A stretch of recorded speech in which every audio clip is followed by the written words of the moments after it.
What to do when your vectors are not parallel. Method 2, resolving vectors. So in this question from, again, Summer 18 Paper 11, we have a dog pulling a sled along an icy track. Well, actually two dogs, dog X and dog Y. Okay, so they're exerting different forces.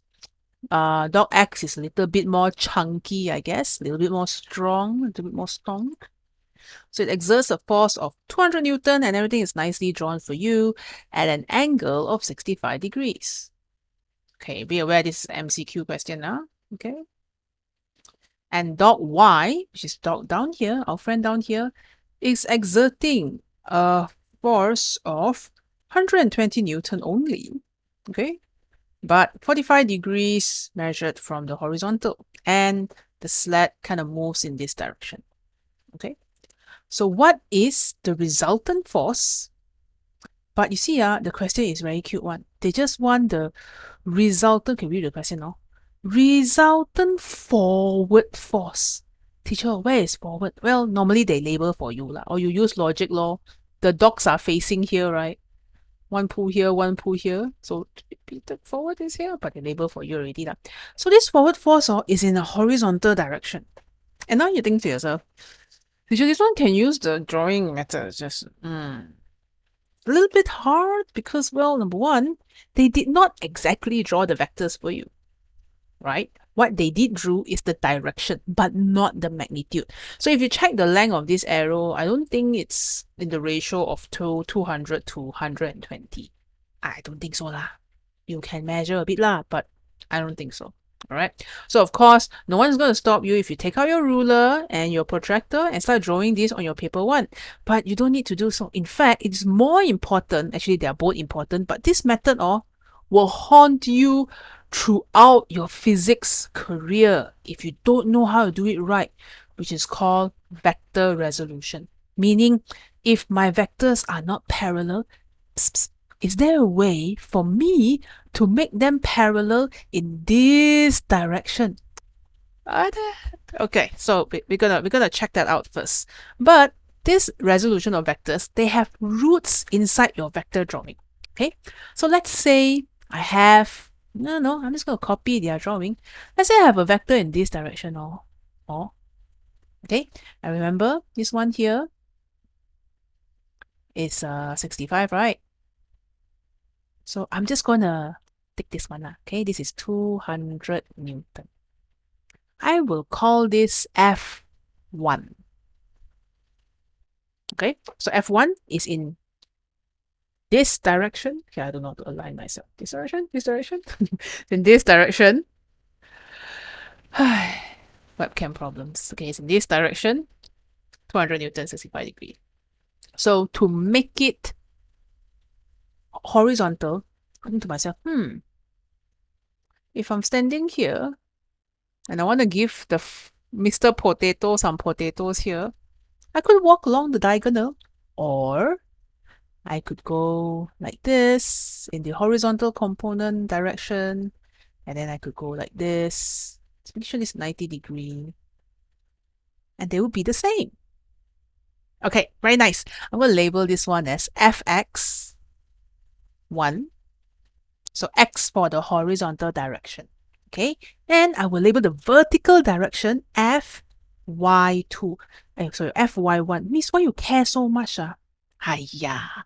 One vector, no problem. You got 3 vector, you big headache. Understand? So if you are a bit diligent, the labels, you don't confuse yourself. All right. So remember how the magnitude of the vector depends on the length of the arrow? So now we're going to need to find the length of fx1 and fy1. Then some of you will be thinking, teacher, you got right angle triangle, which is the magic triangle. Yes, I have. So this one is 25. Is it 25? Yes, it is. That's 90 degree. Or this thing is 65. Miss, which angle to use? I give you a resounding, it's up to you. Okay, so there's one vector drawing that you can draw. So if I want to find the length of fx1, I can use sine or cosine, right? So I'm going to start with, say, using cosine. So cos 25 degree is equal to, so kato, cos will be adjacent over hypotenuse. So your 25 is here. We will take the adjacent, which is fx1. Chill first, fx1. Divide by the hypotenuse. Remember the hypotenuse is the 200 Newton. Divide by 200. So you can find fx1 is equal to 200 cos 25. Teacher, I prefer use 65. Can. But if you want to use 65 and involve fx1, fx1 is opposite of 65. Or 65 is here. fx1 is here. So it's opposite of 65. Okay? So I'm just going to put ding ding. Sine 65 is equal to, I do slowly, yeah, fx1 over 200. I cannot emphasize enough how important being able to do this is. Okay, and later I will explain a bit to you why, but let's just finish this first. Hey guys, do you know these two values are the same? Teacher, same meh? Same lah. Complementary angles. Okay, so okay, I put a note here. This is more maths, but I'll write here for you. If A plus B is 90 degree, complementary angles, you can ask your maths teacher to prove for you later when you learn trigo. Cos A will be equal to sine B. True one. Okay, don't believe I press calculator for you. See, 200 cos 25. Ta-da! 181.26. You remember for me, yeah? Yeah, right here for you. 181.3. 81.3. Okay? And for the second one, 200 sine 65. Ta-da! 181.26 is the exact same value. Okay? So it's really up to you which angle you want to use. All right? So I'm going to repeat the process, but for the angle of sine 25 degree. So from here, sine 25, I can find fy1. But this will be 25 is here. So if I want to find y1, which is opposite, I will take sine. Opposite over hypotenuse. So, in your carton. If you have no idea what I'm talking about, it's a mnemonic that my student told me they used to remember lah. I never needed it because I learned it in a different language. Alright, so this would be fy1 is 200 sine 25. Or, of course, you could use cos 65 as well. Okay, because if 65 is here, okay, this y1 is adjacent beside. Okay, so I'm going to write this one as fy1 over 200. I hope that you are sufficiently satisfied to know that this board will yield the same fy1, which I will only press 1 lah. So 200 sine 25. This is 84.5. They are both the same. No need to do two ways, of course, just do one. I'm just going to write a big fat OR here. It's up to you. Okay. So in short, right, whenever you have a vector, you can split into two. You can have one component horizontal, one component vertical. And there are a few ways to draw this. Some people, they prefer this triangle. Why? Because it's like the vector triangle, which is nice. Now, Miss Lee prefer like this. Because I find this one too many labels. So I'm just going to split one like that, one like that. But guys, it's the same thing, okay? If I move this one over here, I give it the same drawing. I just decided to move it here. But they will have the same value. And why do I do this? Because it looks cleaner, that's all. Easier to see. This is 25, right? Okay. So my shortcut is I don't have to do this. If I'm right beside the angle, adjacent, you see this 25? Adjacent to 25. So this one will be 200 adjacent. Tepi. Sebelah. Okay, I don't know what other languages to use already. Okay, so this will be 200 beside adjacent is cos 25. See, this is your FY1. Okay, FY1, sorry, FX1, my bad. FX1, 200 cos 25. Okay, and then you don't have angle here. You see here, kekosongan, so empty. Nothing here, so empty. So that means you're going to use the adjacent, the opposite angle. So if it's opposite angle, so this will be 200. No angle, have to sign contract and borrow. 200 sine 25. Okay, so in short, I will use sine. I will use cos if it's adjacent. And then I will use sine if it's opposite. See, the 25 is opposite of this orange arrow. Okay, all that I don't have to write this one already. Okay, so let's practice this skill on the two dogs pulling the sled. Okay, I actually don't really care much for the vertical component or the y component. I just want to look at the x component. So we've done it for 265, right? So I always check at where I start. My vector is pointing upwards and to the right. This was my, actually I should use the same color, right? Okay, fine. This was my 200 Newton. I'm going to draw it a bit longer here. 200 N. Okay, I split into two, remember? So if it's going upwards, there's definitely a vertical component pointing up.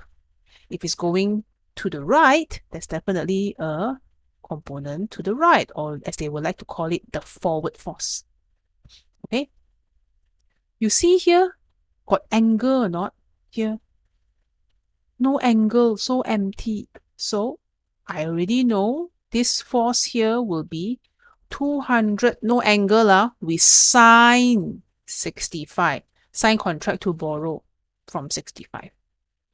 Okay, so if 65 is not beside you, then your component, this vector component, will be sine 65. Okay, let's try again. You can pause the video and do it for the other force if you want to. And come back and double check. Alright, this force is 120 Newton. I'm going to split into two again. Okay, so it is going downwards. I'm going to use blue for this one. It's going down. I'm going down. Okay, and then it's also going in this direction. Once again, got angle or not? No, here empty. So if here got no angle, have to sign contract and borrow. Okay, so if we sign contract and borrow, this will be 120 sine 45. Ladies and gentlemen, my beautiful students, did you notice or not? This 120 sine 45 and this 200 sine 65 is pointing in the same direction, guys. They're pointing to the forward force direction. So I can add them together because remember our whole problems that started in the beginning was they were not parallel, and they were not parallel. We got to do all sort of protractor lah, ruler lah, drawing lah. Parallel 了，来parallel 了。So if you know how to split them in, you make them parallel, then you can just say forward force easy is equal to 200 sine 65 plus, okay, sorry, bad drawing, 120, wow, my head is blocking, hang on, 200 sine 65 plus 120 sine 45. And your calculator, which is, by the way, the result, I like to call this the sum of fx. Sum of fx. Okay, so whenever I write this symbol, this one, it stands for sigma, which is sum. Shortcuts that teachers use, but don't bother to clarify sometimes. So sometimes you become a bit confused. Okay, so 200, oh wait, I should press here for you. Okay, I got 200 sine 25, which is not what I want. I wanted 65. Okay, plus 120 sine 45, close bracket. Ta-da! 266 Newton. I'm going to write here 266 Newton. Okay, so what I'm doing is I'm just adding the horizontal component. I take this one and I take this one, and they are the forward force. Teacher, there's no 266 leh. Yeah lah. You round to 2SF is 270, right? So newsflash, CIE tends to stick to 2SF for all their answers. Paper 1 or paper 2 or paper 4. Unless it's a practical paper, then that one there are other considerations. Okay. Some of you have this nagging feeling. Miss, the slat wouldn't it go up or go down, go up because this 200 is bigger. The slat will fly off the track. Okay, I don't know. We see. Let's calculate. Okay, so for practice purposes, let's check the vertical component. So this upward component here, this will be 200 cos, because it's right beside the angle 65. You see this arrow? Right beside 65, adjacent. So we're going to use cos. Okay, so 200 cos 65. Actually, this one we pressed just now already, right? I'm just going to copy, okay? 200 cos 65 kat mana? Oh, sini 84.5. Okay, I'm going to put this here lah. 84.5 Newton. What is this one? Down here. This one down here is beside the 45. So I'm going to put this one 120 right beside. So it's 120 cos 45. And I believe me, I don't know what I'm talking about. Believe me or not, if I think they're almost the same. My hunch tell me 84.9. I mean, it's not exactly the same. So maybe the slat will veer slightly downwards towards dog Y, because dog Y has the slightly higher component. But you can see they are almost the same. You look at this number. Oops. You look at this number. And you look at this number, they are almost the same. That was lag, by the way. Okay, so they're almost the same. Okay, second line is good enough. But we don't really care about this, because what we care about is the forward direction. All right, so because of this, our answer is C. But in case they ask you to find the upward, downward direction, you know what to do.